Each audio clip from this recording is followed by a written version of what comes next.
ఎన్నికల సమయంలో రైతులకు ఇచ్చిన 2 లక్షల హామీని వెంటనే మాఫీ చేయాలని కోరుతూ బేలమండల బీఆర్ఎస్ బీజేపీ నాయకులు డిమాండ్ చేశారు. బేలమండలంలోని సిర్సన్న గ్రామంలో బీఆర్ఎస్ మండల కేంద్రంలో బీజేపీ నాయకులు అంతర్రాష్ట్ర రహదారిపై రైతులతో కలిసి ధర్నా చేపట్టారు. కాంగ్రెస్ ప్రభుత్వానికి వ్యతిరేకంగా నినాదాలు చేశారు. గత ఎన్నికల సమయంలో అధికారంలోకి వస్తే 2 లక్షల రూపాయల రుణమాఫీ చేస్తామని చెప్పి కొందరికే చేశారన్నారు.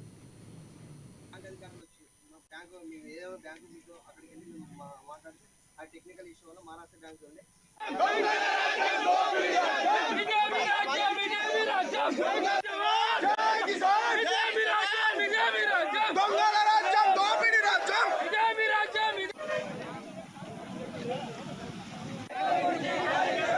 రైతులందరి పక్షాన డిమాండ్ చేస్తా ఉన్నాం.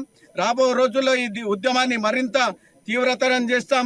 మొత్తం కలెక్టరేట్లు కానీ అసెంబ్లీ ముట్టడించే వరకు కూడా మేము రైతుల పక్షాన నిలబడతామని తెలియజేస్తూ వెంటనే రుణమాఫీ 2 లక్షల రుణమాఫీ ప్రతి ఒక్కరికి బేషరతుగా అమలు చేయాలని కోరుతా ఉన్నాం. జై తెలంగాణ. మహిళలకు ప్రతి మహిళకు 2500 రూపాయలు ఇస్తామని చెప్పేసి ప్రకటించిన ఈ ప్రభుత్వము ఇంతవరకు ఏ ఒక్క మహిళకు కూడా 2500 రూపాయలు అందించలేదు. అదేవిధంగా 500 రూపాయలకే సిలిండర్ అన్నారు. ఎందరి మందికి వస్తుంది? ఎవరికి రావట్లేదు. అదేవిధంగా 200 యూనిట్లు కరెంట్ బిల్ అన్నారు. ఈ రకంగా ఎవరికి కూడా అమలు కాని హామీలు ఇచ్చిండ్రు. ఎవరికి కూడా అది అమలు జరుగుతలేదు గ్రౌండ్ లెవెల్ లో. కనుక ఏ విధంగా అయితే రైతు అంటారు కదా, రైతు లేనిది ఈ రాజ్యం లేదనే విషయం మనం ఎప్పుడు కూడా గమనించాలి.